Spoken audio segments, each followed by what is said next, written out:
Welcome to Shukla study point. आप सभी का स्वागत है आपके अपने YouTube channel Shukla study point में। मैं शिवम शुक्ला आप सभी दोस्तों का हार्दिक स्वागत करता हूं। आज के वीडियो के माध्यम से हम लोग चर्चा करेंगे इंग्लिश पेपर 1 के बारे में, जो कि बीए फिफ्थ सेमेस्टर के सिलेबस के अकॉर्डिंग होगा। इंग्लिश के पेपर 1 में आपको classical literature and history of English literature के बारे में पढ़ना होता है, जानना होता है। अगर आप दीनदयाल उपाध्याय गोरखपुर विश्वविद्यालय में हैं तो classical literature and history of English literature को दो पार्ट में डिवाइड करके दो पेपर बना दिया गया है। यानी एक पेपर का नाम है ENG 301 और एक पेपर का नाम है ENG 302। तो DDU के दोनों पेपर के लिए यह लेक्चर बहुत ही महत्वपूर्ण होगा।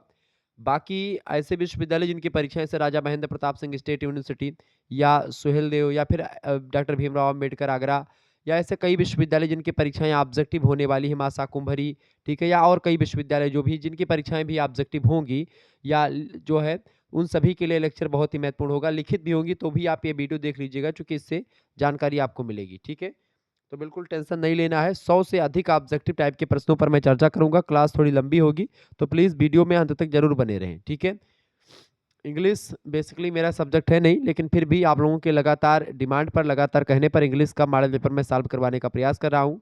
ये ऐसे क्वेश्चंस हैं जो कि परीक्षाओं में लगातार पूछे जाने वाले हैं। पिछले वर्षों में आप देखेंगे कि ये क्वेश्चंस पूछे गए हैं। अब आइए, मतलब इससे बाहर आपका कुछ आने वाला है नहीं, ये बात आप ध्यान रखेंगे, यानी कि यहीं से क्वेश्चंस आने वाले हैं। इसके बाद में एक आध मॉडल पेपर मैं और आपके लिए प्रोवाइड करवा दूंगा, तो बस आपका काम हो जाएगा उसी में। ऑब्जेक्टिव वालों के लिए, लिखित वालों के लिए भी मैं एक आध वीडियो हो सकता है बनाने का प्रयास करूं। ठीक है, तो आप टेंशन ना लीजिएगा उसको लेकर के।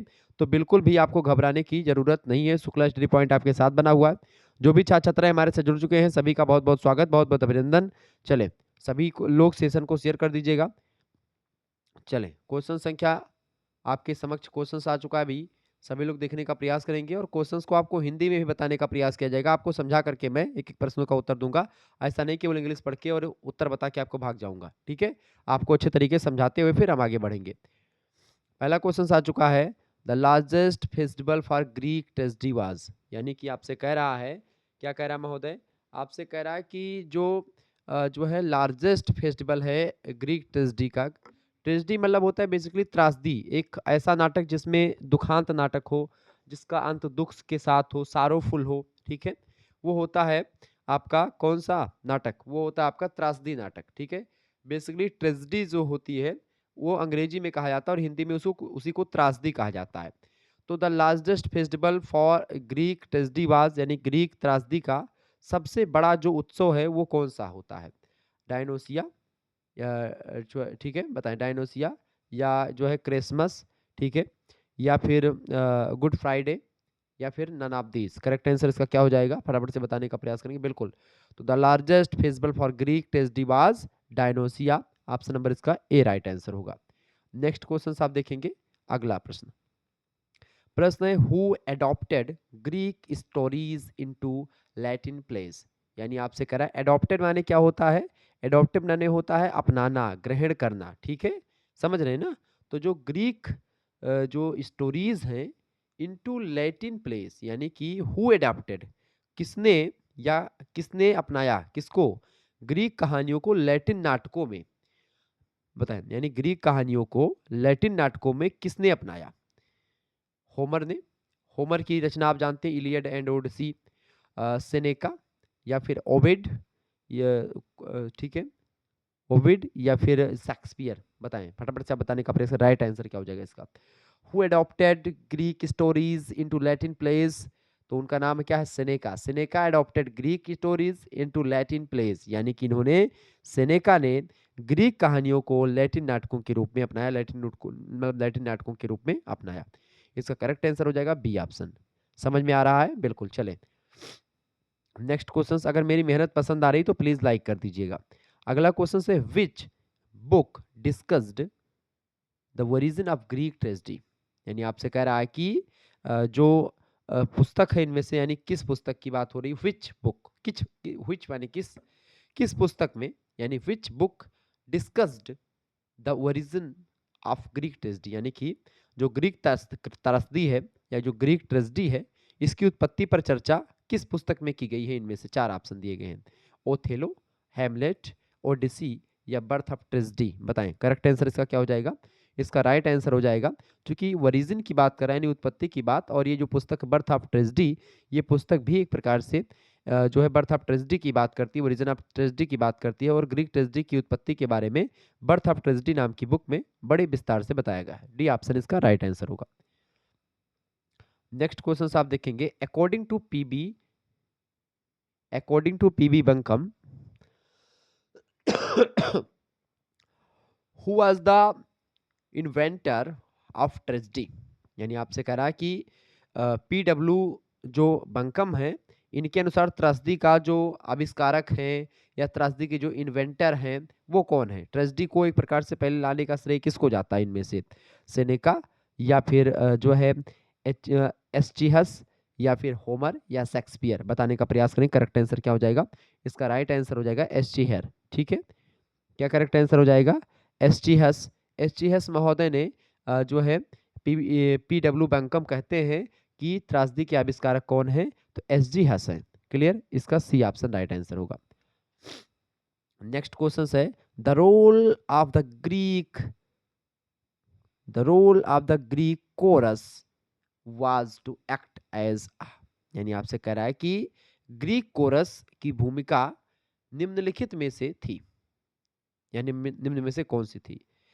The role of the Greek chorus was to act as a actor, narrator या director या none of these। Correct answer इसका क्या हो जाएगा, तो ग्रीक कोरस जो है, the role of the Greek chorus was to act as a narrator. Narrator माने क्या होता है, एक कथावाचक के रूप में एक प्रकार से इसकी भूमिका रही है कोरस की। नेक्स्ट क्वेश्चन आपके स्क्रीन पर आ चुका है, who said tragedies dealt with serious matters. आपसे कह रहा है कि किसने कहा कि त्रासदियां जो होती हैं वो गंभीर मामलों से निपटती हैं या गंभीर मामलों को साथ लेके चलती हैं।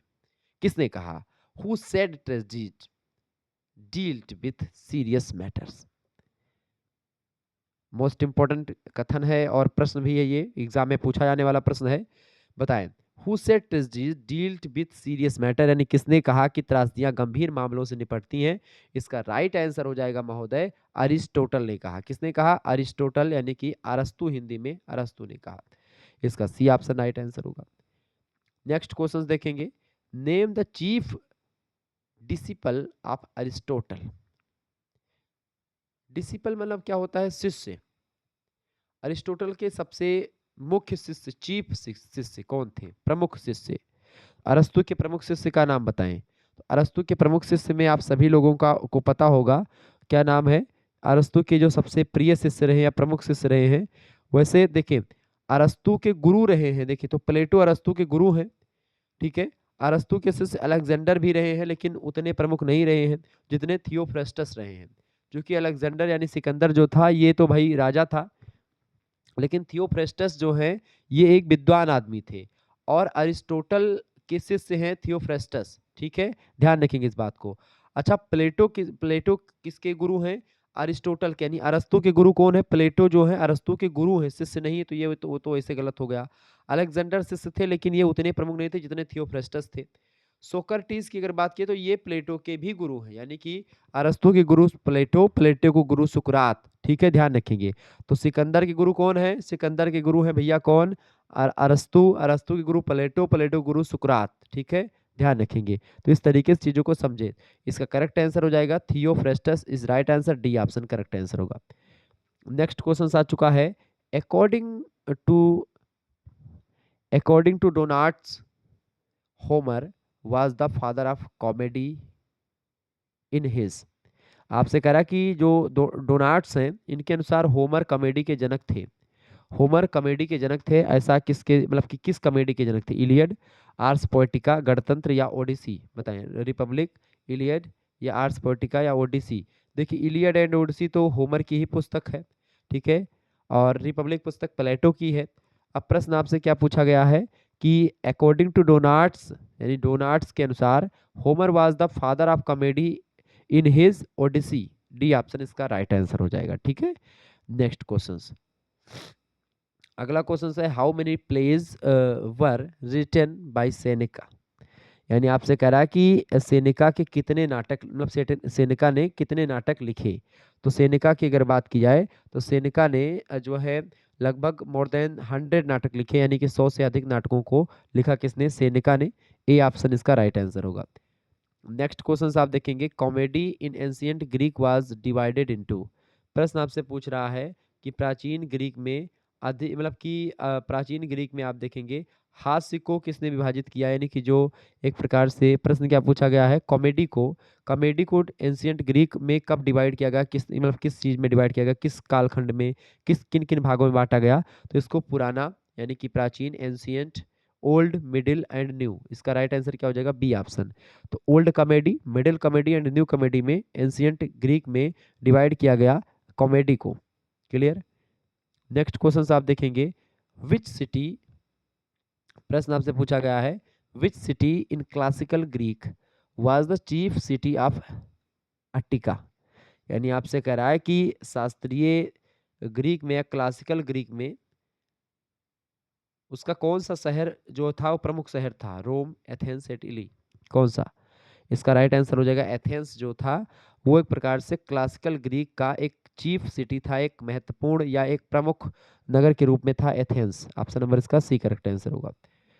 नेक्स्ट क्वेश्चन है, which part of the Athenian मतलब कि Athenian city state was not surrounded by mountains. यानी आपसे कह रहा है कि कौन सा हिस्सा पहाड़ों से घिरा हुआ नहीं था एथेनियन शहर का या एथेनियन राज्य का। ठीक है, यानी कौन सा हिस्सा, which part of the Athenian city, यानी एथेनियन सिटी का कौन सा पार्ट जो है state was not surrounded by mountain, यानी कि वो पर्वतों से या पहाड़ों से घिरा हुआ नहीं था। इनमें से कौन सा भाग? ईस्टर्न यानी कि पूर्वी, वेस्टर्न यानी पश्चिमी, नॉर्दर्न यानी कि उत्तरी, और साउथर्न मतलब कि दक्षिणी। बताएं तो इसका राइट आंसर क्या हो जाएगा?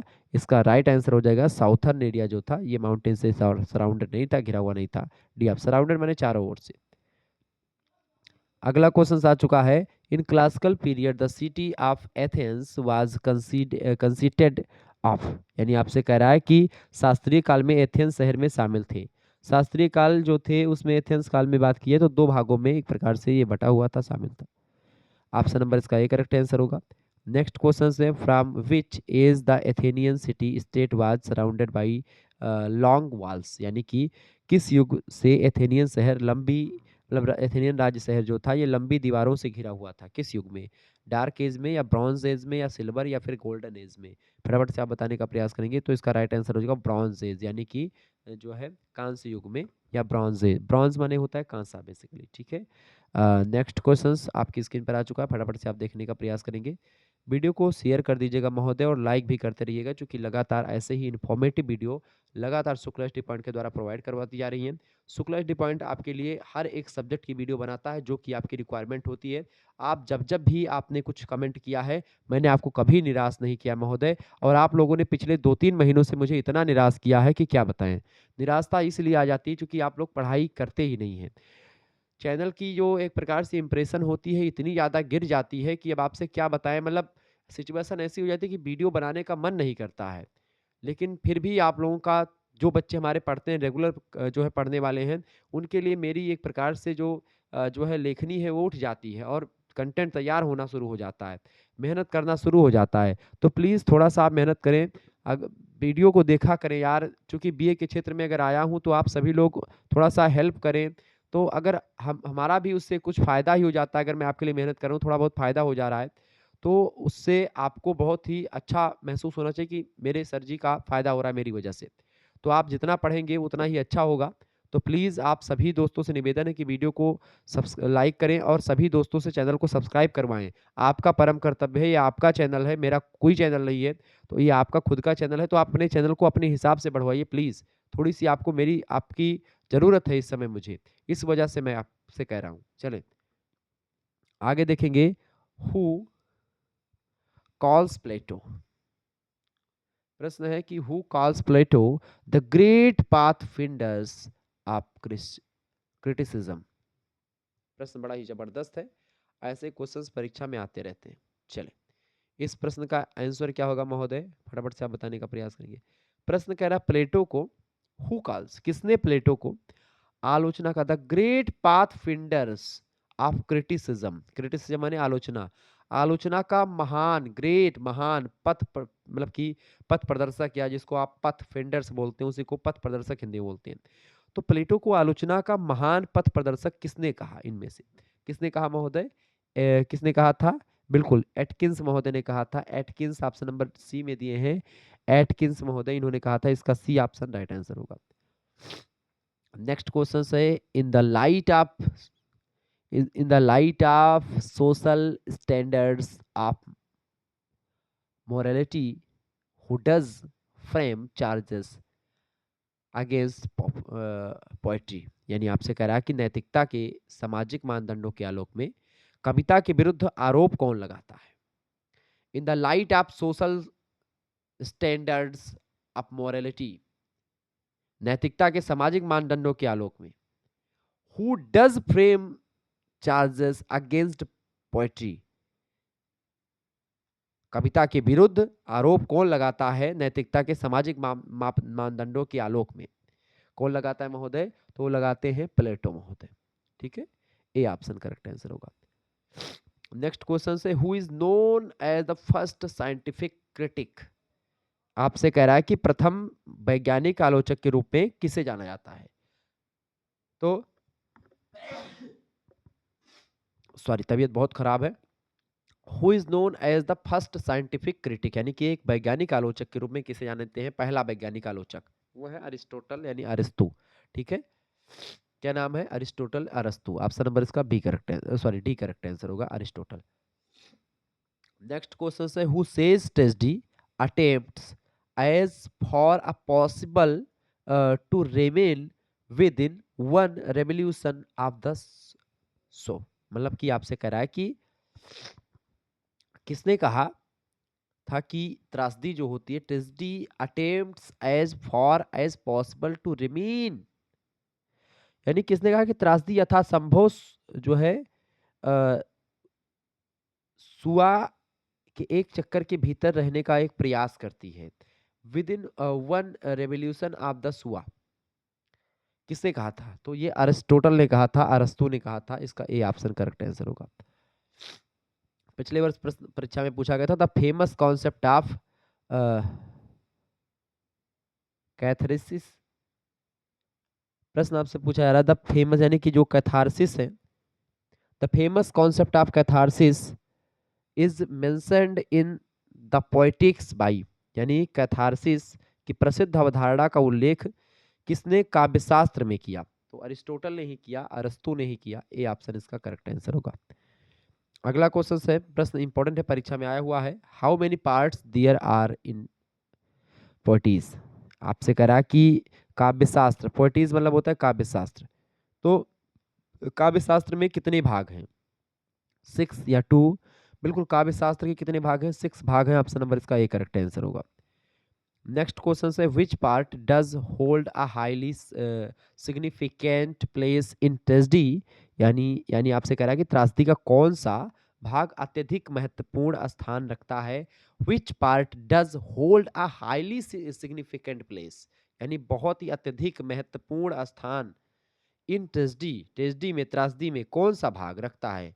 Hold a highly, part does hold, बताएं। प्लॉट, चरित्र, यानी कि प्लॉट जिसको आप कथानक बोलते हैं, करेक्टर यानी जो काम करने वाले, डिक्शन में जैसे शब्द का चयन करना होता है, डिक्शन का मतलब होता है शब्दों का चयन करना, थॉट, थॉट माने होता है विचार। तो त्रासदी में कौन सा भाग जो होता है वो सबसे इंपॉर्टेंट माना जाता है, सबसे महत्वपूर्ण होता है? तो होता है प्लॉट, कथानक। बिन कथानक कहानी का क्या फायदा? Plot is most important part of जो है ट्रेजेडी, या फिर किसी भी उपन्यास, किसी भी कहानी या किसी भी के लिए कथानक जो है बहुत इंपॉर्टेंट भूमिका निभाता है। नेक्स्ट क्वेश्चन आपकी स्क्रीन पर आ चुका है, फटाफट से आप देखेंगे। How many elements are there of tragedy, यानी कि त्रासदी के कितने तत्व हैं? त्रासदी के कितने तत्व हैं? तो त्रासदी के 6 तत्व होते हैं बेसिकली। ए ऑप्शन इसका राइट आंसर होगा। अगला क्वेश्चन आपके स्क्रीन पर आ चुका है, who says without action there can not be tragedy, यानी आपसे कह रहा है कि कौन कहता है, कौन कहता है कि, अब वो शायरी में अपन चले जाएगा कि कौन कहता है कि बुढ़े इश्क नहीं करते, वो उस पे मत जाइएगा, आ जाए हु सेज, कौन कहता है, विदाउट एक्शन, बिना कार्रवाई के, there can not be tragedy, यानी कि कार्रवाई के बिना त्रासदी नहीं हो सकती। ऐसा कौन कहता है? ऐसा कहने वाले विद्वान हैं अरिस्टोटल, यानी कि अरस्तु। ऑप्शन नंबर इसका सी करेक्ट आंसर होगा। नेक्स्ट क्वेश्चन आपके स्क्रीन पर आ चुका है। What is the first principle and soul of tragedy, यानी आपसे कह रहा है कि त्रासदी का प्रथम सिद्धांत और जो त्रासदी की सोल है, आत्मा है, वो क्या है? तो बिल्कुल जाहिर सी बात है, जो एक प्रकार से first principle and soul of tragedy है, उसको प्लॉट बोलते हैं। कथानक जो होता है, एक कहानी या एक उपन्यास या एक नोवेल या किसी भी चीज में उसका कथानक बड़ा इंपॉर्टेंट होता है, स्टोरी क्या है उसकी। Next question, what is the most important part of Aristotle's tragedy, यानी कि अरस्तु की त्रासदी का सबसे महत्वपूर्ण हिस्सा क्या होता है? त्रासदी का सबसे महत्वपूर्ण हिस्सा क्या होता है? करेक्टर, मतलब की कैरेक्टरिस्टिक्स, विशेषताएं, या करेक्टर, या एक्शन, या डिक्शन, बताएं। तो करेक्ट आंसर क्या हो जाएगा? कैथेरिसिस। ऑप्शन नंबर इसका ए करेक्ट आंसर हो जाएगा। नेक्स्ट क्वेश्चन आपके स्क्रीन पर आ चुका है। Aristotle's ideal tragic hero, tragic hero is essentially a man of action,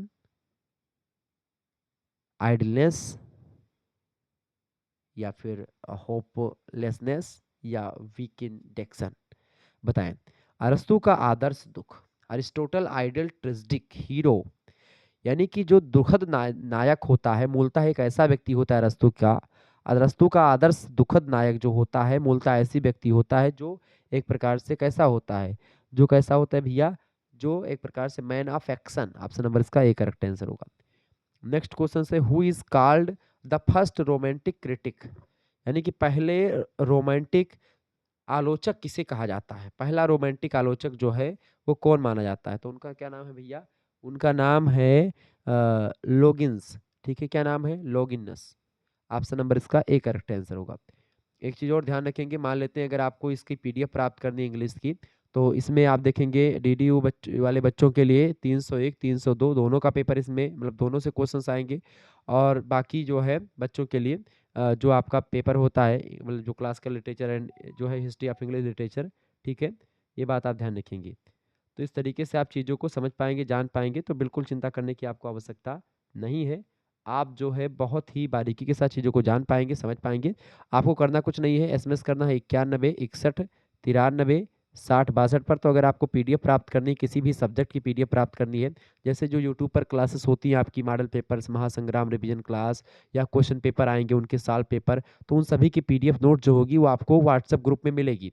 और इसमें आपको करना क्या है, इस नंबर पर एसएमएस करना है अपना नाम, अपनी यूनिवर्सिटी का नाम, और आपके क्या क्या सब्जेक्ट्स, अपने सब्जेक्ट्स के नेम भी आपको लिख करके सेंड कर देने हैं। उसके बाद में आपको महोदय ग्रुप से ऐड कर दिया जाएगा। ठीक है, ग्रुप से ऐड किया जाएगा कितने रुपए में? इसके लिए चार्ज रखे गए मात्र 100 रुपीज़। 100 रुपये में आपके लिए ऐसी भयानक व्यवस्था की गई है जिसमें आपको एक प्रकार से सभी सब्जेक्ट की जो है कोर्स, या सभी सब्जेक्ट का कोर्स कहना उचित ना होगा, क्योंकि इसमें क्या होगा, पीडीएफ सुविधा आपको मिलेगी। साथ ही साथ में जो भी आपका क्लास होगी यूट्यूब पर, उन सभी की पीडीएफ मिलेगी। ठीक है, इसके साथ ही साथ एक सब्जेक्ट का नहीं, आपका को करिकुलर सब्जेक्ट की भी तैयारी हो जाएगी। को करिकुलर के साथ साथ आपके जो 2 सब्जेक्ट हैं मेजर वाले, और एक सब्जेक्ट के 2-2 पेपर होते हैं, तो दोनों की पीडीएफ नोट्स आपको वहाँ पर मिलेंगे। जो भी अवेलेबल होंगे वो सब आपको मिलने का एक प्रकार से पूरा कोशिश मैं करूँगा कि आपके पास सेंड की जाए। ठीक है, तो मात्र 100 रुपीज़ आपको सेंड करके और अपना स्क्रीनशॉट आप इसी नंबर पर सेंड कर देंगे, तो आपको ग्रुप से ऐड कर दिया जाएगा। और ग्रुप में काफ़ी बच्चे जुड़ चुके हैं, तो आप सभी लोग भी जुड़ जाएंगे। मात्र 100 रुपीज़ में सभी सब्जेक्ट की पीडीएफ नोट्स आपको मिल जाएगी। ठीक है, और पीडीएफ नोट्स के साथ साथ आपको डायरेक्टली हमसे जुड़ पाएंगे, और आपकी एक प्रकार से बेहतर तैयारी भी हो जाएगी। चूँकि एक सब्जेक्ट की मैं बात नहीं कर रहा हूँ, सारे सब्जेक्ट की आपको मिल जाएगी, और एक निश्चित स्थान पर मिल जाएगी। तो 100 रुपये कोई बड़ी बात नहीं है, आप उसको ले सकते हैं। ठीक है, आप एसएमएस करें नाम, यूनिवर्सिटी का नाम और सब्जेक्ट नेम। को करिकुलर की भी जो ऑब्जेक्टिव, जिसमें आपको analytic ability and digital awareness पढ़ना है, उसकी भी तैयारी आपकी विधिवत तरीके से मैं करवा दूंगा। ठीक है, उसकी भी कई वीडियोस, कई मॉडल पेपर, क्वेश्चन पेपर आपको मिल जाएंगे, पिछले वर्ष के भी और अब की साल के भी। ठीक है, तो बिल्कुल टेंशन लेने की आपको जरूरत नहीं, शुक्ला डी पॉइंट आपके साथ बना हुआ है। चलें आगे बढ़ते हैं और भी चीज़ों को जानने का प्रयास करते हैं। प्रश्न आपकी स्क्रीन पर आ चुका महोदय, प्रश्न आ चुका, फटाफट से आप देखने का प्रयास करेंगे। The Iliad is divided into how many books, यानी आपसे कह रहा है कि इलियड जो है इलियड जो एक पुस्तक है वो कितनी पुस्तकों में बटी हुई, इलियड एक महाकाव्य है होमर का, इलियड एंड ओडिसी। तो इलियड जो है बेसिकली 24 पुस्तकों में डिवाइड है। कितने पुस्तकों में बाबू? 24 पुस्तकों में, 24 बुक्स। ऑप्शन नंबर इसका बी करेक्ट आंसर होगा, 24 बुक्स में डिवाइड है। नेक्स्ट क्वेश्चन है the Iliad books one begin with the invocation of, यानी कि आपसे कह रहा कि the Iliad books one begin with the invocation of, तो इसका करेक्ट आंसर क्या हो जाएगा? पहले क्या कह रहा है, इलियड पुस्तक की शुरुआत किसके आवाहन से होती है? तो वो किसके आवाहन से होती है भैया? म्यूज के आवाहन से होती है। किसके? म्यूज के आवाहन से पुस्तक शुरू होती है। अगला क्वेश्चन है the Iliad begins after how many years of war. आपसे कह रहा है कि इलियड युद्ध के कितने वर्षों के बाद शुरू होता है? तो इलियड युद्ध के 9 वर्षों के बाद में शुरू होता है। इसका डी ऑप्शन राइट आंसर होगा। नेक्स्ट क्वेश्चन आपकी स्क्रीन पर आ चुका, फटाफट से आप देखने का प्रयास करेंगे। मोस्ट इंपॉर्टेंट क्वेश्चन है। प्रश्न है who captures the beautiful crisis. आपसे कह रहा है कि सुंदर क्रिसिस को कौन पकड़ता है? तो कौन पकड़ता है भैया? फटाफट से आप बताने का प्रयास करेंगे। तो कौन पकड़ता है? अगामेनन। ठीक है, एगामेनन जो है ये एक प्रकार से जो है कैप्चर करते हैं ब्यूटीफुल क्राइसिस को। ठीक है, next question, who was the father of crisis? कौन है क्रिसिस का पिता किसे कहते हैं? क्रिसिस का फादर किसे कहते हैं? तो किसको बोलते हैं भैया? फटाफट से आप बताने का प्रयास करेंगे। एप्रिस्ट को बोलते हैं। किसको बोलते हैं? एप्रिस्ट को। ऑप्शन नंबर इसका बी करेक्ट आंसर होगा। नेक्स्ट क्वेश्चन है who does Chryses want Agamemnon to do, यानी कि क्रिसिस अगामेनन से क्या करवाना चाहती है? क्रिसिस अगामेनन से उसकी बेटी को वापस करने के लिए, यानी रिटर्न हिज डॉटर, यानी कि वो एक प्रकार से एगामेनन से क्या करवाना चाहती है? उसकी बेटी को रिटर्न करवाना चाहती है। ऑप्शन नंबर इसका सी करेक्ट आंसर हो जाएगा। अगला क्वेश्चन है to whom crisis plays for help, यानी आपसे कह रहा है कि crisis crisis to whom crisis plays for help, यानी क्रिसिस किससे मदद के लिए प्रार्थना करती है? जेम्स मतलब कि जेम्स से, अपोलो से, या फिर उससे क्या नाम है, अकिलीस से? बताएं करेक्ट आंसर क्या हो जाएगा। तो to whom crisis plays for help, यानी कि क्रिसिस जो है मदद के लिए किससे प्रार्थना करती है? अपोलो से प्रार्थना करती है क्रिसिस की भाई मदद करो। ठीक है, ऑप्शन नंबर इसका सी करेक्ट आंसर होगा, Apollo is right answer. Next question आ चुका है how does Apollo help to Chryses, यानी अपोलो क्रिसिस की सहायता किस प्रकार करता है या किस प्रकार सहायता करता है? तो कैसे सहायता करता है? ही सेट्स अ प्लेग, यानी कि एक प्रकार से ही सेट्स अ प्लेग, यानी कि एक प्रकार से इस तरीके से मदद करता है। ऑप्शन नंबर इसका डी करेक्ट आंसर होगा। आगे देखेंगे, अगला क्वेश्चन आपकी स्क्रीन पर आ चुका है after how many days of suffering Agamemnon calls a soothsayer, यानी कितने दिनों की पीड़ा के बाद में अगामेनन ने फोन किया एक भविष्यवक्ता को? ठीक है,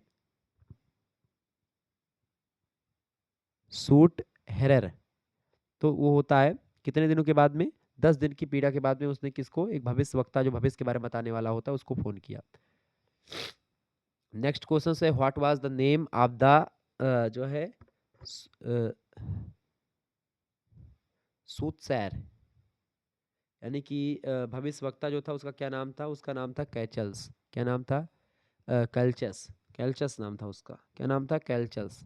option number B correct answer होगा। नेक्स्ट क्वेश्चन है what does Agamemnon Agamemnon demand as exchange, यानी आपसे कह रहा है कि जो है अगामेनन ने बदले में क्या मांगा था? अगामेनन ने बदले में क्या मांगा था? अगामेनन ने मांगा था that he get Achilles bride Briseis, यानी कि उसने क्या मांगा था? कि उसे अकिलिस दुल्हन ब्रेसिस मिले। ठीक है, वो एक प्रकार से उसकी ये ऑप्शन नंबर इसका डी करेक्ट आंसर होगा। नेक्स्ट क्वेश्चन है who controls the rage of Achilles, यानी एक्िलस के क्रोध को कौन नियंत्रित करता है? तो एक्िलस के क्रोध को एथेना जो थी, मतलब एथेना नियंत्रित करती है। ऑप्शन नंबर इसका बी करेक्ट आंसर होगा। Along with Athena was guided Achilles, यानी जो है एथेना के साथ मिल करके अकिलस का मार्गदर्शन किसने किया? तो एथेना के साथ मिल करके अकिलस का जो मार्गदर्शन किया था वो किसने किया था? तो इनमें से किसी ने नहीं किया था, नन ऑफ दीज, इसका करेक्ट आंसर हो जाएगा डी ऑप्शन। नेक्स्ट क्वेश्चन से what favour does Achilles ask of his mother, यानी अकिलीज या अकिलस बोले, ठीक है। अकिलीज अपनी माँ से क्या मांगता है? अकिलीज अपनी माँ से मांगता है आस्क जेंस फॉर रिवेंज, यानी कि जेंस से बदला लेने की बात, ठीक है। बी ऑप्शन इसका राइट आंसर होगा, ठीक है। आगे देखते हैं, अगला क्वेश्चन आपकी स्क्रीन पर आ चुका, फटाफट से आप देखने का प्रयास करेंगे। मोस्ट इंपोर्टेंट क्वेश्चन आ चुका भाई, देखिए बहुत ही जबरदस्त क्वेश्चन है, परीक्षा की दृष्टि से आपके ऐसे ही क्वेश्चन आते रहेंगे। क्लियर? चलिए वीडियो को लाइक कर दीजिएगा, चैनल पर अगर नए हैं तो सब्सक्राइब जरूर कर दीजिएगा, क्योंकि इसी प्रकार से इन्फॉर्मेटिव वीडियो मैं लगातार आपके लिए लाता रहता हूँ। प्रश्न आपकी स्क्रीन पर आ चुका है, what does the name of Oedipus mean? Oedipus का मतलब क्या होता है? प्रश्न यही पूछा गया है ना कि ओडिपस का मीन क्या होता है, एग्जैक्ट मीन बताएं।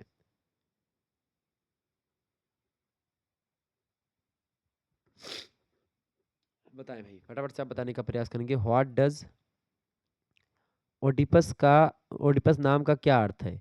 ओडिपस नाम का अर्थ होता है भैया स्लोवेन फोर्ट। ऑप्शन नंबर इसका सी करेक्ट आंसर होगा। नेक्स्ट क्वेश्चन आपकी स्क्रीन पर आ चुका है, which of the three Theban plays was probably written first? फटाफट से आप बताने का प्रयास, इसका राइट यानी कि थेवन नाटकों में से कौन सा संभवतः सबसे पहले लिखा गया था इनमें से? तो इनमें से सबसे पहले जो नाटक लिखा गया था वो लिखा गया था भैया कौन सा? एंटीगन। कौन सा लिखा गया था? एंटीगोन। ऑप्शन नंबर इसका डी करेक्ट आंसर होगा। नेक्स्ट क्वेश्चन है, in what country was Oedipus राइज्ड? यानी आपसे कह रहा है ओडिपस का जो पालन पोषण है किस देश में हुआ था? ओडिपस का पालन पोषण हुआ था कोरिंथ में। कहाँ पर हुआ था? कोरिंथ में पालन पोषण हुआ था। सी ऑप्शन राइट आंसर होगा। नेक्स्ट क्वेश्चन है, in which place does Tiresias not appear? यानी कि आपसे कह रहा है कि टिरियस जो है मतलब कि टिरियस किस नाटक में नहीं दिखता? टिरियस जो है किस नाटक में इनमें से नहीं दिखता है? तो टिरियस जो नहीं दिखता है ओडिपस एट कोलोन्स नाटक में नहीं दिखता है। नेक्स्ट क्वेश्चन आपकी स्क्रीन पर आ चुका है। प्रश्न है, what sentence does Creon impose upon Antigone for violating his edict prohibiting Polynices burial? यानी आपसे कहा जा रहा है कि पोलिनीस के दफन पर रोक लगाने वाले अपने आदेश का उल्लंघन करने के लिए क्रेओन ने एंटीगोन पर क्या सजा लगाई थी? तो क्रेओन ने एंटीगोन पर क्या सजा लगाई थी भाई? इसका करेक्ट आंसर हो जाएगा, इसका करेक्ट आंसर जो होगा आप इसको एक प्रकार से होमवर्क पे रखिए, बाकी आगे देखते हैं, इसको आप ढूंढ करके कमेंट करेंगे। अगला क्वेश्चन है, what is what is Creon Creon's relationship of Jocasta? यानी कि क्रेओन का जोकास्टा से क्या रिलेशन था, क्या संबंध था? तो एक भाई के रूप में, ब्रदर का संबंध था। ऑप्शन नंबर इसका ये करेक्ट आंसर होगा। नेक्स्ट क्वेश्चन से, what does Oedipus use to stab out his own eyes? यानी आपसे कहा जा रहा है कि ओडिपस ने अपनी आंखें निकालने के लिए क्या प्रयोग किया? तो ओडिपस जो था उसने अपनी आंखें निकालने के लिए किसका प्रयोग किया था? उसने अपनी आंखें निकालने के लिए किसका प्रयोग किया था? उसने अपनी आंखें निकालने के लिए द ब्रूचेज फॉर्म इरकास्टास, यानी कि उसने किसका प्रयोग किया था?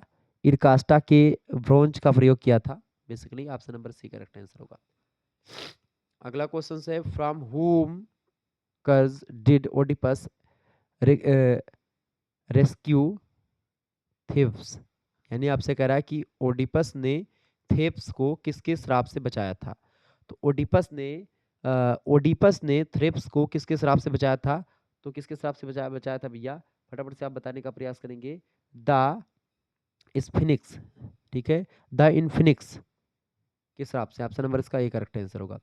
नेक्स्ट क्वेश्चन है, who speaks last is in each of the Theban plays? यानी कि प्रत्येक थेबन नाटक के अंत में कौन बोलता है? तो प्रत्येक थेबन नाटक के अंत में आप देखेंगे द कोरस, ठीक है। ऑप्शन नंबर इसका कोरस बोलता है। Option number B correct answer होगा। अगला क्वेश्चन आपकी स्क्रीन पर आ चुका है। प्रश्न आप देखेंगे, whom was एंटीगन meant to marry, यानी कि एंटीगोन का विवाह किससे होना था? एंटीगोन का विवाह होना था हेमोन से। किससे होना था? हेमोन से होना था। Option number B correct answer होगा। प्रश्न पूछा गया पिछली बार। अगला क्वेश्चन है, which god did Athenian theoretical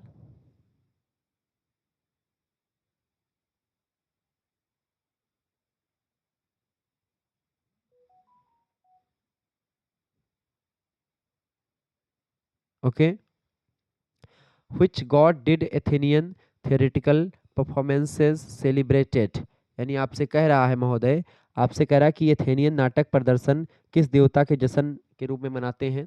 बताएं फटाफट से। यानी कि जो which god did Athenian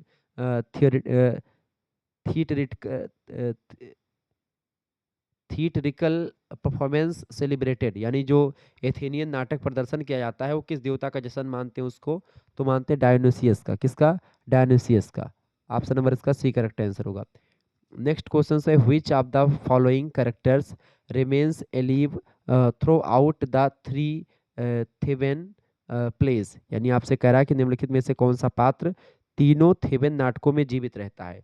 तो तीनों थेवेन नाटकों में कोरोन जो है वो जीवित रहता है। कौन जीवित रहता है? क्रेओन। ऑप्शन नंबर इसका बी करेक्ट आंसर हो जाएगा। आगे बढ़ते हैं और भी चीज़ों को जानने का प्रयास करते हैं। फटाफट से वीडियो को लाइक कर दीजिएगा। चैनल पर अगर नए हैं तो सब्सक्राइब जरूर कर दीजिएगा। ऐसे ही इन्फॉर्मेटिव वीडियो आपके लिए लगातार मैं लाता रहता हूँ। ठीक है, चले महोदय, शेयर करते रहिएगा सभी दोस्तों के साथ इस वीडियो को। ऐसे ही लगातार मैं आपके लिए मेहनत करता रहूँगा और आप सभी लोग प्लीज़ वीडियो को लाइक और शेयर जरूर करते रहिएगा।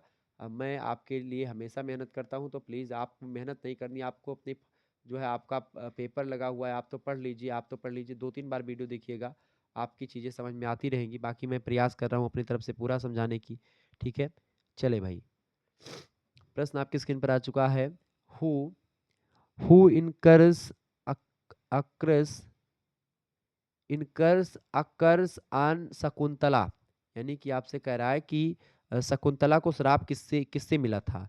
तो दुर्वासा ऋषि ने दिया था शकुंतला को श्राप, जब शकुंतला अपने प्रेमी जो है क्या नाम था उनका, दुष्यंत, दुष्यंत के प्रेम में, दुष्यंत के चेहरे को अपने जो है हृदय के अंतरतम गहराइयों में समाये हुए अपनी आँखों की जो दृष्टि है उसके माध्यम से शकुंतला दुष्यंत से चूंकि प्रेम करती थी, और उसी शकुंतला जब अपने प्रेम के बारे में सोचती है, चूंकि राजा चले आते हैं अपने राजपाट में, और शकुंतला जंगल में जो कि किन्नर ऋषि के आश्रम में रहती है, तो वो जब इस तरीके से सोचती है तो उसी समय दुर्वासा ऋषि उनके आश्रम में पहुंचते हैं। दुर्वासा ऋषि कहते हैं कि कुछ भिक्षाम देही, तो ये नहीं सुनती है और ये अपने प्रेम में मगन रहती है। दुर्वासा ऋषि श्राप देते हैं कि जा, जिसके प्रेम में तू आज अंधी है, जिसके प्रेम में आज तू बहरी है, वही प्रेम तेरा जब तुम जाओगी मिलने उसे तो तुमको भूल जाएगा, वो तुमको याद नहीं कर पाएगा। तो वो आंखें जो आप तूने उसमें लगाई है, वो आंखें तेरी जो है मतलब उसकी आंखों में तुम नहीं आओगी, मतलब कि वो भूल जाएगा तेरे को, ऐसा दुर्वासा जी ने कहा। दुर्वासा जी ने जब श्राप दे दिया उसके बाद फिर चले गए वो। ठीक है, तो फिर उसके बाद में फिर मुंदरी जो होती है, एक अंगूठी होती है, वो अंगूठी के द्वारा फिर बाद में पहचान होती है। ठीक है, बाकी ये शकुंतला जाती हैं, रोती हैं, चिल्लाती हैं, वहां पर पेट में इनके मतलब कि पेट से थी यानी गर्भ से थी, फिर भी वो राजा नहीं पहचान पाते। राजा कहते हैं कि तुम मेरी बीवी थोड़ी ना हो। ठीक है, क्योंकि राजा एक दिन के लिए 2 दिन जाते हैं जंगल में, 2-3-4 दिन के बाद में फिर उसके बाद वहीं शादी कर लेते हैं। फिर उन्हीं का पुत्र है भरत, जो सिंह के दांत वगैरह गिनता था, राजा दुष्यंत और शकुंतला की। अगला क्वेश्चन आपके स्क्रीन पर आ चुका है। प्रश्न आप देखेंगे, who apologise who apologized to Durvasa to beg pardon of Shakuntala, यानी कि शकुंतला से माफी मांगने के लिए दुर्वासा से माफी कौन मतलब शकुंतला के लिए सॉरी, एक मिनट, बताएं, शकुंतला के लिए दुर्वासा ऋषि से माफी कौन मांगता है? तो शकुंतला के लिए दुर्वासा से माफी मांगते हैं अनुसुईया और प्रियंवदा। अनुसुईया और प्रियंवदा जो कि सखी हैं किसकी? इसकी। ठीक है, किसकी? जो है क्या नाम है, शकुंतला की सखी होती है। तो ये माफी मांगते हैं कि जो है वो नहीं सुन पाई, नहीं जान पाई, माफ कर दो गुरुदेव, इस तरीके से। ठीक है, अगला क्वेश्चन आपकी स्क्रीन पर आ चुका है। Which ornament was a token of love between Dushyanta and Shakuntala. यानी आपसे कहा जा रहा है कि दुष्यंत और शकुंतला के बीच प्रेम का प्रतीक कौन सा आभूषण था। तो वो कौन सा आभूषण था भैया? आ रिंग, यानी कि एक अंगूठी थी जो बाद में एक प्रकार से पहचानी जाती है।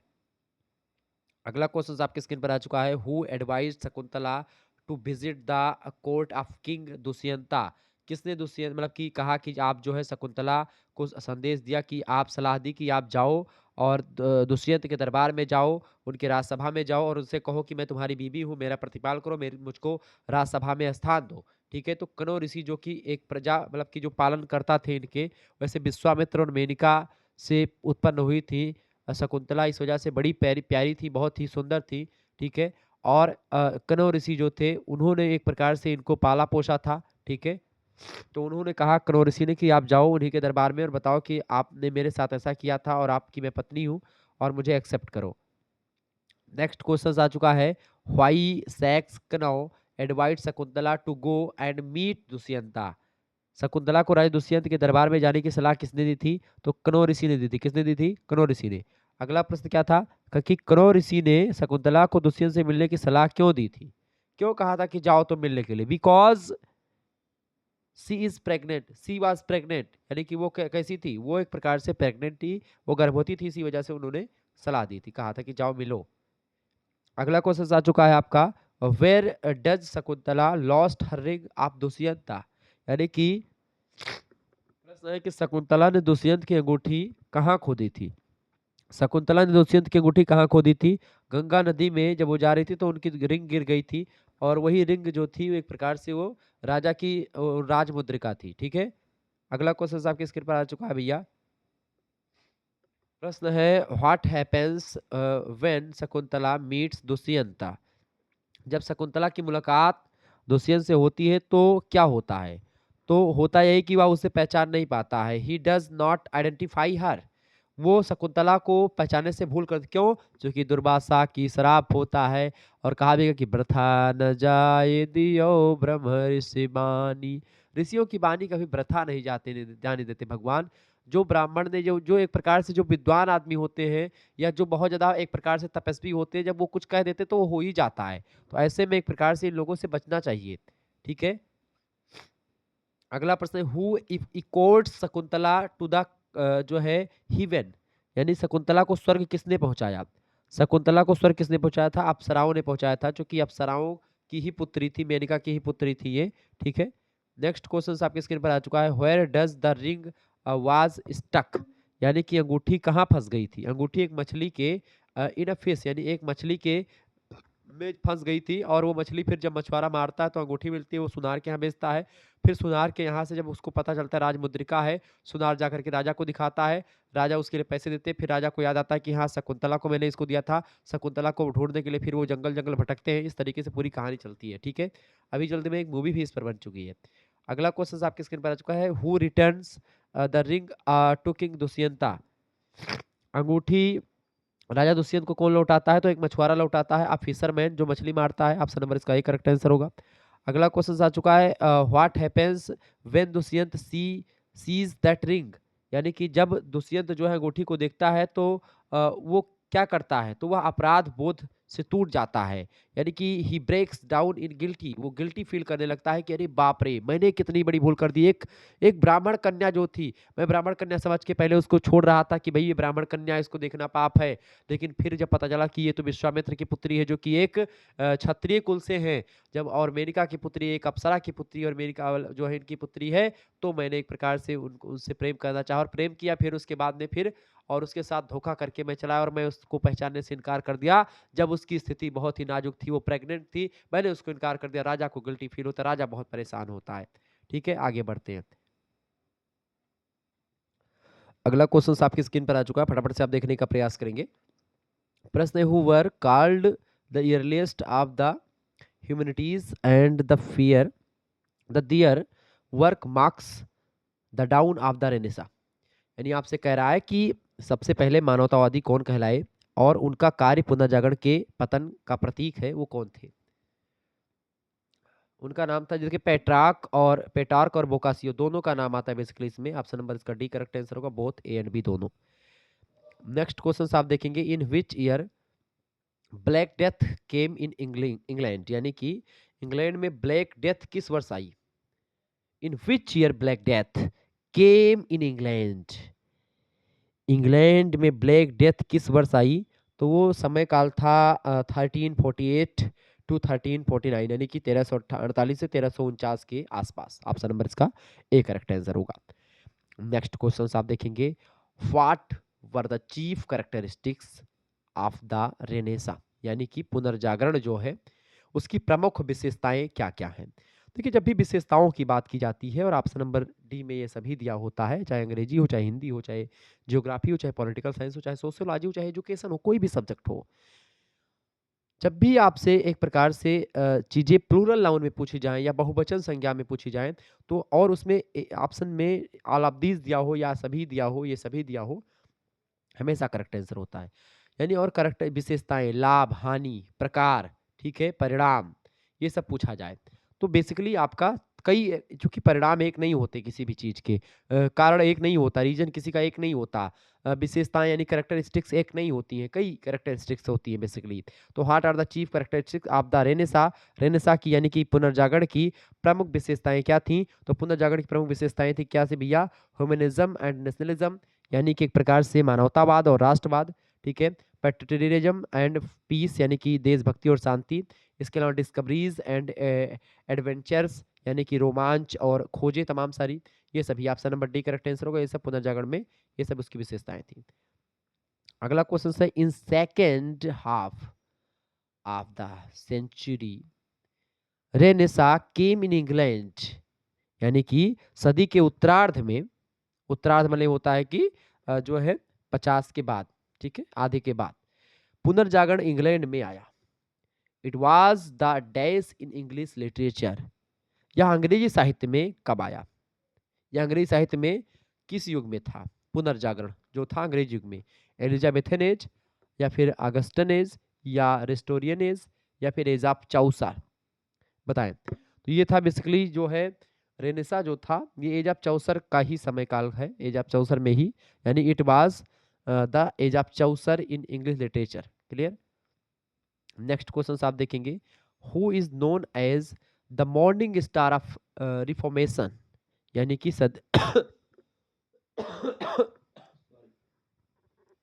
प्रश्न आपसे क्या पूछा जा रहा है, प्रश्न है कि जो रिफॉर्मेशन है जिसको आप सुधार या पुनर्जागरण कह सकते हैं, तो सुधार का जो एक प्रकार से who known as the morning star of, यानी कि जो भोर का तारा या सुधार का प्रातकालीन तारा या भोर का तारा के नाम से किसे जानते हैं। तो सुधार के प्रातकालीन तारा या भोरकालीन तारा के नाम से आप जॉन विकल्प को जानते हैं। John Wycliffe right answer, B option correct answer होगा, जॉन विकल्प, ठीक है। नेक्स्ट क्वेश्चन आप देखेंगे महोदय, अगला क्वेश्चन आपकी स्क्रीन पर आ चुका है, who was the first Protestant, यानी कि प्रथम प्रोटेस्टेंट कौन थे। प्रोटेस्टेंट एक नीति आई थी जो कि कैथोलिक धर्म के विरोध में थी। कैथोलिक बेसिकली पुराना ईसाई धर्म, और पुराने ईसाई धर्म में जो बुराइयां थी उन बुराइयों को खत्म करके एक नई विचारधारा बनाई गई जिसको कैथोलिक कहा गया, सॉरी प्रोटेस्टेंट कहा गया। तो प्रोटेस्टेंट नीति में सबसे पहले का नाम आता है वाइक्लिफ का, ऑप्शन नंबर इसका सी करेक्ट आंसर हो जाएगा, ठीक है। नेक्स्ट क्वेश्चन आपकी स्क्रीन पर आ चुका है, who was the first translator of the Bible, यानी कि बाइबल का पहला अनुवादक कौन था इनमें से। तो वाइक्लिफ जो था यही बाइबल का पहला अनुवादक भी माना जाता है, डी ऑप्शन राइट आंसर होगा। अगला प्रश्न आपकी स्क्रीन पर आ चुका, who introduce the heroic couplet in English, यानी आपसे कह रहा है जो हीरोइक कपलेट, हीरोइक कपलेट मतलब जो वीरता पूर्वक दोहे होते हैं उन्हीं को हीरोइक कपलेट कहते हैं। यानी ऐसे दोहे जो वीरता पूर्वक हैं, वीरता से संजोते मतलब कि संजोए हुए हैं, तो ऐसे दोहे उनको बोलते हैं जो है heroic couplet. Who introduce the heroic couplet, यानी कि जो हीरोइक कपलेट है उनको अंग्रेजी में किसने पेश किया है, किसने एक प्रकार से परिचय करवाया, इंट्रोड्यूस करवाया। तो किसने करवाया था बाबू, किसने करवाया था, चौसर ने। किसने करवाया था, चौसर। ऑप्शन नंबर इसका डी करेक्ट आंसर हो जाएगा, बिल्कुल राइट आंसर। बहुत ही इंपॉर्टेंट प्रश्न है, परीक्षा में लगातार आता है। नेक्स्ट क्वेश्चन है, who called the prologue, who called the prologue to the Canterbury tales is the prologue to modern fiction, आपसे कह रहा है कि the prologue, who called the prologue to the Canterbury tales, Canterbury tales is the prologue to modern fiction, यानी कि the prologue to the Canterbury या Canterbury tales को किसने आधुनिक कथा साहित्य का प्रस्तावना माना। यानी प्रोलॉग, प्रोलॉग माने प्रस्तावना, एक मॉडर्न फिक्शन का किसने एक प्रकार से उसको प्रस्तावना या प्रियम्बल माना। तो किसने, मतलब कि एक कैसा माना, मतलब किसने नहीं, हाँ बेसिकली किसने, तो किसने माना भैया, लॉन्ग। लॉन्ग नहीं माना, ऑप्शन नंबर इसका सी करेक्ट आंसर होगा।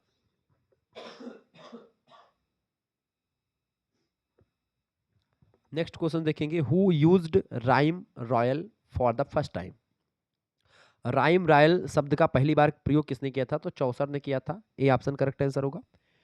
नेक्स्ट क्वेश्चन से, Wycliffe translation of the Bible came into the existence in, यानी कि वाइक्लिफ के द्वारा बाइबल का अनुवाद अस्तित्व में कब आया, यानी कब उन्होंने एक प्रकार से बाइबल का अनुवाद किया था, वो प्रकाशित कब हुआ या अस्तित्व में कब आया।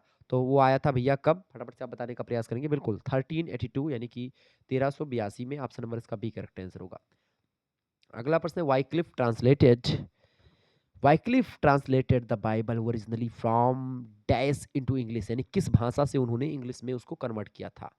वाइक्लिफ ने मूल रूप से बाइबल का अनुवाद अंग्रेजी में अनुवाद जो किया था वो किस भाषा से किया था, तो लैटिन से, यानी अंग्रेजी में क्या था, फ्रॉम लैटिन इनटू इंग्लिश। बिल्कुल राइट आंसर बी ऑप्शन होगा, करेक्ट आंसर आपका है। बहुत बढ़िया तरीके से आप लोग पढ़ रहे हैं, ऐसे ही पढ़ते रहिए महोदय, आपके लिए मैं बहुत मेहनत करूंगा। ठीक है, चले अगला क्वेश्चन आ चुका है, फटाफट से आप देखेंगे, वीडियो को शेयर करिएगा, लाइक भी करते रहिएगा, अपने आपके घर में जितने भी फ़ोन है सभी से हमारे चैनल को सब्सक्राइब कर दीजिएगा।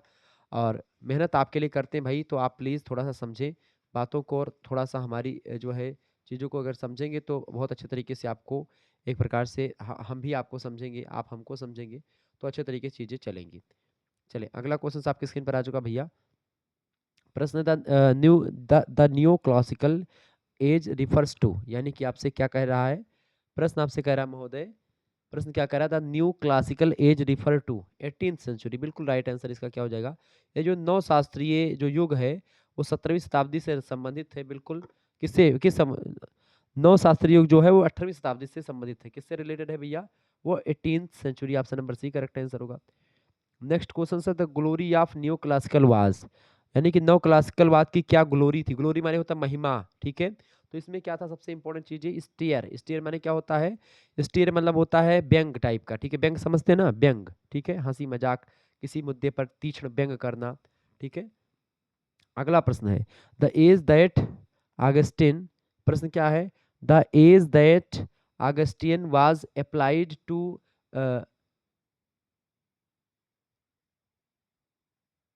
एज ऑफ, यानी आपसे कह रहा है कि अगस्टाइन को आप जो है किस आयु पर लागू कर सकते हैं।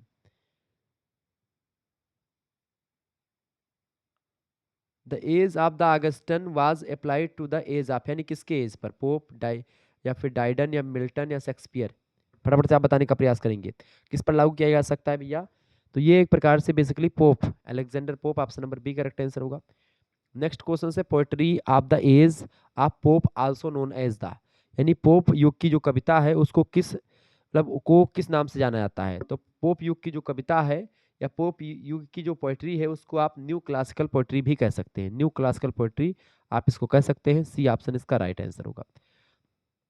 अगला प्रश्न आपकी स्क्रीन पर आ चुका महोदय, प्रश्न है, the greatest poet of the new classical as is, यानी कि नौ शास्त्रीय युग का जो सबसे महान कवि है वो कौन है, तो वो है Pope Alexander Pope, D option right answer होगा। नेक्स्ट क्वेश्चन है, who is the famous writer of mock epic in English, यानी अंग्रेजी में मॉकपिक के प्रसिद्ध लेखक कौन है, तो वो भी पोप ही है, option number D correct answer होगा। हु इज नॉट अ स्टाइरिस्ट, यानी कि कौन व्यंग्यकार इनमें से नहीं है, इनमें से कौन व्यंग्यकार नहीं है, ड्राइडन, पॉप या फिर जो है बनियन या फिर एडिसन, बताएं करेक्ट आंसर क्या हो जाएगा। तो बनियन जो है ये एक प्रकार से, बनियन महोदय ये व्यंग्यकार नहीं है, ये एक स्टाइलिस्ट नहीं है, बाकी ड्राइडन, पोप एंड एडिसन ये सब एक व्यंग्यकार है। अगला क्वेश्चन आ चुका है, who is not a writer of periodical essay, periodical essay का मतलब क्या होता है, जो आवधिक मतलब कि जो समसामयिक निबंध या आवधिक निबंध होते हैं उन्हीं को जो है पीरियोडिकल एस्से कहते हैं। तो उनके लेखक इनमें से कौन नहीं है? तो पीरियोडिक एस्से के लेखक इनमें से कौन नहीं है भैया? तो बन्यन महोदय ही नहीं, बाकी स्टील, एडिसन और पोप ये सब एक प्रकार से इसमें शामिल है। नेक्स्ट क्वेश्चन आप देखेंगे, Edison was born in the year. Edison का जन्म जो है किस वर्ष हुआ था? एडिसन का जन्म हुआ था 1672 में, 1672 में। Option number B correct answer होगा। नेक्स्ट क्वेश्चन आ चुका है, प्रश्न देखेंगे, with which periodical Addison was not associated. यानी कि आपसे कह रहा है कि with which periodical Addison was not associated. ठीक है, यानी कि एडिसन किस पत्रिका से संबंधित नहीं थे। तो एडिसन इनमें से कौन सी पत्रिका से रिलेटेड नहीं है? एडिसन बेसिकली जो है इनमें से लंदन रिव्यू से रिलेटेड नहीं है, बाकी स्पेक्टेटर से, टेटेलर से और गार्जियन गार्जियन इन सभी से संबंधित है। ठीक है, टेटलर, स्पेक्टेटर और गार्जियन तीनों से पेरियोडिकल एडिशन जो है मतलब कि ये संबंधित हैं, एडिशन महोदय एसोसिएट करते हैं, बट लंदन रिव्यू से नहीं। नेक्स्ट क्वेश्चन आ चुका है, the number of essay written by Addison in nearly. यानी आप बताएं एडिसन के द्वारा लिखे गए निबंधों की संख्या लगभग कितनी है? तो लगभग इनके द्वारा जो निबंध लिखे गए भैया, लगभग और लगभग इन्होंने 400 निबंध लिखे हैं। ठीक है, 400 निबंध कम से कम लिखे हैं किसने? जो है एडिसन महोदय ने। ऑप्शन नंबर इसका डी करेक्ट आंसर होगा। नेक्स्ट क्वेश्चन है, the name of sir Roger was popularised by. यानी कि आपसे कह रहा है कि सर रोजर का नाम किसके लिए लोकप्रिय हुआ? तो किसके द्वारा लोकप्रिय हुआ? किसके द्वारा, किस व्यक्ति के द्वारा लोकप्रिय हुआ? The name of sir Roger. Roger का जो नेम है वो एडिसन के द्वारा लोकप्रिय किया गया। Option number C correct answer होगा। नेक्स्ट क्वेश्चन था, the new classical poets was sorry the new classical या new classical poet were deeply influenced by. यानी कि नव शास्त्रीय कवियों पर गहरा प्रभाव किसका पड़ा था? तो फ्रांसीसी कवियों का बड़ा गहरा प्रभाव पड़ा था इन लोगों पर, फ्रेंच पोएट्स का। ऑप्शन नंबर इसका ए करेक्ट आंसर होगा। नेक्स्ट क्वेश्चन है, the new classical poets give importance to. इन नौ शास्त्रीय कवियों ने महत्व किसको दिया? नौ शास्त्रीय कवियों ने किसको इंपॉर्टेंस दिया भाई? तो इन्होंने विट एंड रीजन, यानी कि विट का मतलब एक प्रकार से होता है बुद्धि और रीजन का मतलब होता है कारण या तर्क। तो तर्क और बुद्धि को एक प्रकार से इन लोगों ने महत्व दिया। ऑप्शन नंबर इसका बी करेक्ट आंसर होगा। नेक्स्ट क्वेश्चन है, रॉबिन्सन क्रूसो किसके द्वारा लिखा गया है? रॉबिन्सन क्रूसो किसके द्वारा लिखा गया है? तो ये डेनियल डेफो के द्वारा लिखा गया। किसके द्वारा? डेनियल डेफो के द्वारा लिखा गया है रॉबिन्सन क्रूसो। ऑप्शन नंबर इसका करेक्ट आंसर क्या हो जाएगा? ए ऑप्शन इसका राइट आंसर हो जाएगा। ध्यान रखेंगे चीजों को। आगे बढ़ते हैं, अगला क्वेश्चन आपके स्क्रीन पर आ चुका है, बहुत ही जबरदस्त क्वेश्चन आ चुका है। वीडियो को लाइक कर दीजिएगा, चैनल पर अगर नहीं तो सब्सक्राइब कर दीजिएगा। ऐसे ही इन्फॉर्मेटिव वीडियो मैं आपके लिए लाता रहूंगा। क्लियर? चले भाई, प्रश्न आपकी स्क्रीन पर आ चुका है भाई। प्रश्न आ चुका है, Victorian age begins from dash and ends in. यानी कि कब शुरू हुआ और कब खत्म हुआ, यानी उसी समय सीमा बताएं विक्टोरियन एज की। ठीक है, प्रश्न ये पूछा गया है। प्रश्न क्या पूछा गया महोदय? प्रश्न पूछा गया कि विक्टोरियन युग कहाँ से शुरू होता है और कहाँ पर खत्म होता है। तो 1850 यानी कि 1850 से 1900 ईस्वी तक का जो समय काल है वो विक्टोरियन एज के नाम से जाना जाता है इंग्लिश लिटरेचर में। नेक्स्ट क्वेश्चन आप देखेंगे, अगला प्रश्न आपके स्क्रीन पर आ चुका है, the Oxford movement which was steered by the teachers of Oxford university was essentially. यानी आपसे कह रहा है कि ऑक्सफोर्ड आंदोलन जो ऑक्सफोर्ड विश्वविद्यालय के जो टीचर्स थे यानी शिक्षक थे उनके द्वारा शुरू किया गया था, अनिवार्य रूप से वो क्या था? वो एक धार्मिक आंदोलन था। बिल्कुल धार्मिक आंदोलन ही था, एक रिलीजियस मूवमेंट था। ऑप्शन नंबर इसका एक करेक्ट आंसर होगा। नेक्स्ट क्वेश्चन आ चुका है, who is called the representative Victorian poet. यानी कि विक्टोरियन मतलब कि जो विक्टोरियन एज है उसके रिप्रेजेंटेटिव कवि के रूप में कौन जाने जाते हैं, या प्रतिनिधि विक्टोरियन कवि के रूप में किसको जाना जाता है? तो किसको जानते हैं? अल्फ्रेड टेनिसन को। किसको? अल्फ्रेड टेनिसन को जानते हैं विक्टोरियन एज के प्रतिनिधि कवि के रूप में। Option number B correct answer होगा। अगला प्रश्न, with which literary form Browning is associated. आपसे प्रश्न क्या कर रहा है? विट, प्रश्न पूछा रहा है कि with which literary form Browning is associated. यानी कि ब्राउविंग मतलब कि ब्राउनिंग किस साहित्यिक कृति से जुड़े थे? तो ब्राउनिंग महोदय जो थे वो किस साहित्यिक कृति से जुड़े थे भैया? वो ड्रामेटिक मोनोलॉग से जुड़े थे। ड्रामेटिक मोनोलॉग का मतलब होता है नाटकीय एकालाप, इसी से जुड़े थे। Option number D correct answer होगा इसका। नेक्स्ट क्वेश्चन है, what is the message of Tennyson's poetry. फटाफट से आप बताएंगे। यानी कि जो है टेनिसन की कविता का संदेश क्या है? What is the message of Tennyson poetry? Tennyson poetry का क्या मतलब है? टेनिसन पोएट्री जो है वो एक प्रकार से वो पोएट्री क्या मैसेज करती है? फेथ एंड ट्रूथ, यानी कि फेथ का मतलब क्या होता है? आस्था, और trust trust trust faith and trust यानी कि आस्था एंड विश्वास। ऑप्शन नंबर इसका बी ए करेक्ट आंसर हो जाएगा। ठीक है, नेक्स्ट क्वेश्चन आपकी स्क्रीन पर आ चुका है।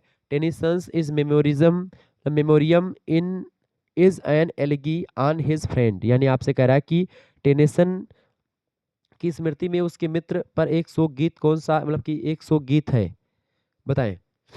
इन मेमोरिज्म, इसका करेक्ट आंसर क्या है? एक मिनट प्रश्न क्या पूछा गया है? प्रश्न पूछा गया कि टेनिसन की स्मृति में, यानी कि टेनिसंस इज मेमोरियम यानी उसकी याददाश्त मतलब याद में, is an algae on his friend, Tennyson की स्मृति में उनके मित्र पर एक शोक गीत जो है इनमें से कौन सा है? तो इनमें से एक शोक गीत कौन सा भैया? वो है आपका जो है Archer Henry Hallam. Option number D correct answer होगा, Arthur Henry Hallam. Option number इसका डी करेक्ट आंसर होगा। अगला क्वेश्चन है which poem is not the person जो है pastoral elegy in English poetry, यानी कि कौन सी कविता अंग्रेजी में देहाती शोक गीत इनमें से नहीं है? एक जो है pastoral elegy in English poetry, यानी एक देहाती शोक गीत इनमें से कौन सा नहीं है?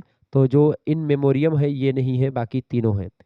नेक्स्ट क्वेश्चन आप देखेंगे, who was shy and retiring by nature, यानी कि स्वभाव से शर्मीला और संकोची कौन था इनमें से?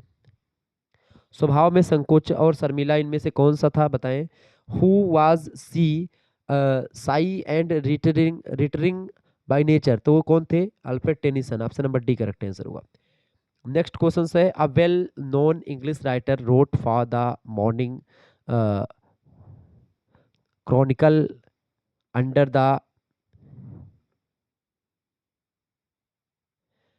The pseudonym of Boz, who was he, यानी एक प्रसिद्ध अंग्रेजी लेखक ने बोज के जो है छद्म नाम से मॉर्निंग क्रॉनिकल के लिए लिखा था, वह कौन था? तो वो थे चार्ल्स डिकेंस महोदय। ऑप्शन नंबर इसका बी करेक्ट आंसर होगा। क्लियर। नेक्स्ट क्वेश्चन, अगला क्वेश्चन आपके स्क्रीन पर, Dickens is the novelist of, Dickens किस उपन्यासकार मतलब किस युग के उपन्यासकार हैं? तो ये है भैया डिकेंस जो है अर्ली विक्टोरियन एज, यानी कि प्रारंभिक विक्टोरियन युग के कवि हैं, मतलब नोबलिस्ट हैं यानी उपन्यासकार हैं डिकेंस। नेक्स्ट क्वेश्चन आप देखेंगे, who considered nature as red in tooth, मतलब कि टूथ एंड क्लाउ, यानी आपसे कह रहा है कि प्रश्न बड़ा ही जबरदस्त है। प्रश्न पूछा रहा है कि प्रकृति को दांत और पंजे में लाल किसने माना? ठीक है, who consider nature red in tooth and Clough, किसने माना भैया प्रकृति को ऐसा? तो टेनिसन ने ही माना। ऑप्शन नंबर इसका एक करेक्ट आंसर होगा। अगला क्वेश्चन है टेनिसन्स वर्क्स आर, टेनिसन की कृतियां यानी कि टेनिसन की रचनाएं कौन सी इनमें से? देखिए रचनाएं इनमें से आर लिखा हुआ यानी कई रचनाएं हैं बेसिकली, तो इनका रचना कौन सी है?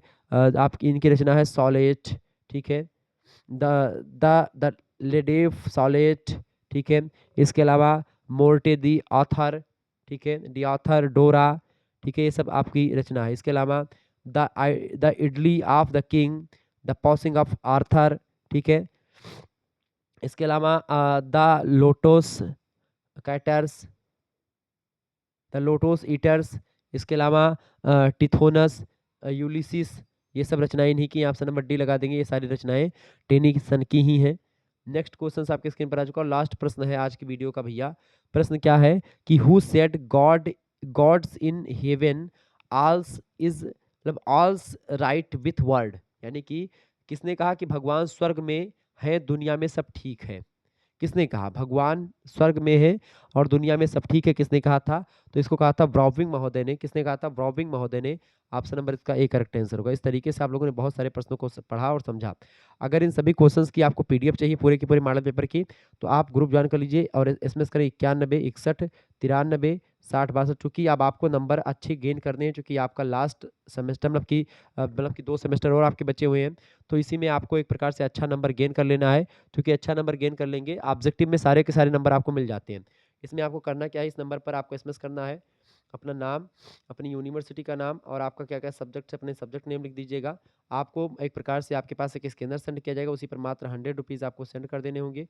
उसके बाद में आपको व्हाट्सएप ग्रुप से ऐड कर दिया जाएगा और आपके जो भी सब्जेक्ट होंगे उनकी पीडीएफ वगैरह और जो भी क्वेश्चन पेपर आएँगे विभिन्न विश्वविद्यालयों के, वो सब आपके पास सेंड कर दिए जाएँगे। तो आपका एक प्रकार से बहुत ही फ़ायदा होने वाला है। तो आप फटाफट से मात्र ₹100 में सभी सब्जेक्ट की तैयारी हो जाएगी। साथ ही साथ आपका को-करिकुलर कोर्स भी आपका तैयार करवा दूँगा मैं उसमें, उसमें को-करिकुलर की पीडीएफ वगैरह भी आपको मिल जाएगी, ठीक है? को-करिकुलर सब्जेक्ट में आपको एनालिटिक एबिलिटी यानी कि आपको रीजनिंग और आपको कंप्यूटर के बारे में पढ़ना, तो इसकी भी पीडीएफ और इसकी भी एक प्रकार से वीडियो लेक्चर्स आपको मिलेंगे। धन्यवाद, मिलते हैं फिर नेक्स्ट वीडियो में, तब तक के लिए जय हिंद, जय भारत। आप सभी का बहुत-बहुत धन्यवाद। हमारे से जुड़ने के लिए इसी प्रकार से अपना प्यार बनाए रखेंगे। बहुत-बहुत धन्यवाद। इससे पहले आप लोगों ने देखा होगा इंग्लिश का पेपर 2 का यूनिट नंबर 1 के एमसीक्यूज़ मैंने कल करवा दिए थे, जबकि 10-12 मिनट की वीडियो थी। बाकी इसका भी मॉडल पेपर जल्द ही आपके समक्ष आ जाएगा, जिसमें हम ऐसे ही तमाम चैप्टर से बनने वाले, सारे चैप्टर से बनने वाले मोस्ट इंपोर्टेंट प्रश्नों को समझेंगे और जानेंगे। मिलते हैं फिर नेक्स्ट वीडियो में, तब तक के लिए जय हिंद, जय भारत। आप सभी का बहुत-बहुत धन्यवाद हमारे से जुड़ने के लिए। इसी प्रकार से अपना प्यार हमेशा बनाए रखेंगे। बहुत-बहुत धन्यवाद महोदय, बहुत-बहुत धन्यवाद।